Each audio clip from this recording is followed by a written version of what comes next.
So we were looking at how we can utilize our resources from a regional perspective.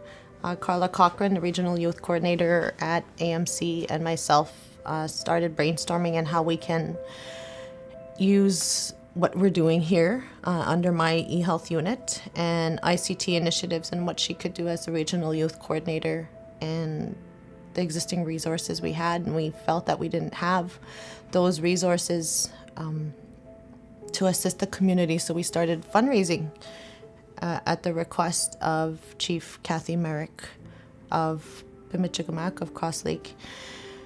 And they had 5, 6 suicides in the community. That was in December of 2015. So my reflection was an idea that came about where it was a strengths-based, not looking and not dwelling upon the negativity, but really looking at both the challenges, but as well as the strengths, because the strengths are very, very important. So having that balance, but at the same time, the idea of what needs to happen for change. So youth letting us know what we need to do to change. Listen to these kids, listen to the voices that you're going to hear on what they want changed in the community. Makes me feel sad, and one was on our team, actually, and he was like my friend, he was getting to be my friend, and every match, I'm just like, so good for him. Everyone knew Jaden. Everyone loved Jaden. He always made everyone smile, and everyone just misses him. Outside of what happened in Cross Lake, there's hope for them that sports will take them out of town, take them out to experience new places and experience new competitions. And it's kind of giving me hope to wrestle because it's something I want to do in my future when I go out to university. So it kind of pushes me to be better and train really hard so I could get there.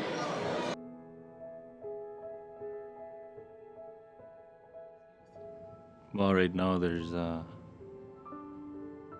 not much really happening right now, but I'm on the youth council back home, and we're trying to bring more activities to the youth, keep them occupied, keep their minds off the negativity. Well, how it is living in the reservation, right? Like living in the reservation, I guess it's hard, I guess, because you know, food prices and stuff is like way high. It's you're not living, it's just you're alive, right? You're happy to be alive. And yeah, there's no resources whatsoever for anybody, for the youth, even for adults, for mental health patients, anything. There's nothing. I just graduated from Red River from a course out in Saugeen, but we had to go out to Selkirk and stuff to do certain things, but if we could do it in our community, I think it would be better. I'm going to try to help out more in my community and try to reach out to family and other people there. There's days that I couldn't work because the internet was down for days at a time. So if there was faster internet, then it would definitely give our people the opportunity to catch up with the rest of society. Because if we're doing big things here with what is here, imagine what can happen back into the communities if we have the same stuff that's here in the city. It's really about putting in place information systems, putting in place technologies so that we can transform the healthcare system, improve access to care. We work really closely with our health service delivery partners to make sure that the systems that they need are in place to deliver care. eHealth is about using technology to improve access to healthcare for patients and healthcare information for healthcare providers. But it's really much more than just technology. It's about people and systems adapting to use these new technologies. So e-Anaskopatak means tying together the clusters through eHealth systems. So we created that entity, the new governance body for eHealth, because the Technology Council has begun to focus on building the Manitoba First Nations Network of the Future initiative. And under the Tech Council, we have the Network Initiative, we have the Youth ICT Committee, and we have the Technology Development Committee, which still has yet to be formally established, and that piece focuses on training. So the Youth ICT Committee and that Technology Development Committee will work together in bringing together the resources for the network once it's built. What I'm learning here is about telecom, webcamming, and high-speed internet. We are learning how to communicate with the youth and talk to our chiefs and council about the high-tech stuff that they want to bring into our communities and making sure that they trust the people. I think it would be better to like get connected with, you know, around here. And, like the telehealth they have, and it'll be so much better, you know. I hope that I could like take it back and tell people how it's gonna work, because they've like given us a lot of information that we could read and help to tell other people in our community. And I think it's like a really good thing for high-speed internet, because like youth could go on the internet and try to get the help they need.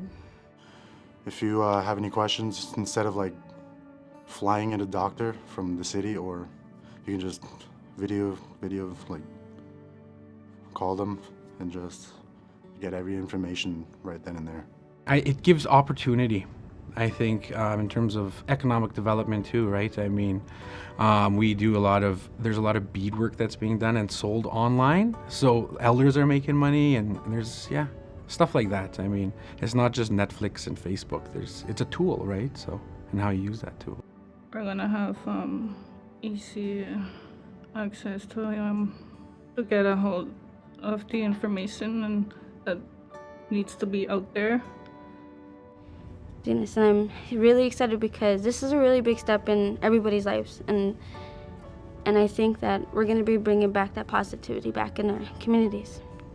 I don't know, it's a good experience to learn new things. I really like what eHealth is trying to do with the communities around in the north. When that connectivity comes to their communities, I think lots of things are going to change.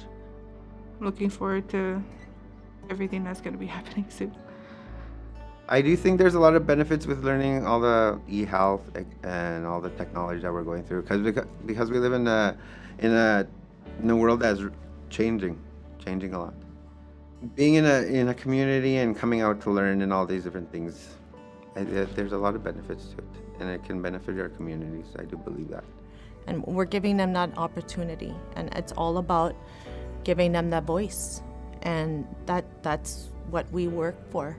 And eHealth doesn't typically do that. It's so clinical, and we need to bring back that human piece, because that's what's being lost in using electronics and technology. That touch is that piece of healing is getting lost. But I think there's ways that we can do that, and I think it's the youth that are going to make that change for the future.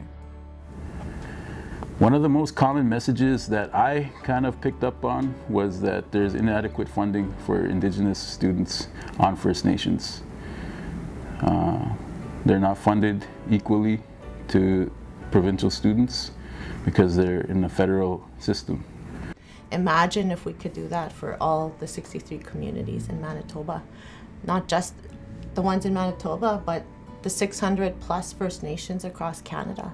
If we can use what we're doing here and expand it, and if we had the same opportunity with the network build, we're the last ones to go. Manitoba's the last to be lit, so to speak, with respect to fiber and high-speed internet. But once we get that opportunity, I think things will change for our communities. We have some of the highest rates of suicide across Canada. We speak about promoting life and creating change, but how can we if we don't have the resources for our communities to do that? These people worked really, really, really hard to get us here. And I don't know if they know how much we actually do appreciate this opportunity. And I want them to, like, and this is like something we all talk about with each other, just like how amazing an opportunity like this is to have. And like, And no, I've seen like some of my other community members. They've grown a lot. I feel like I've grown a lot too, and we're really grateful for this experience.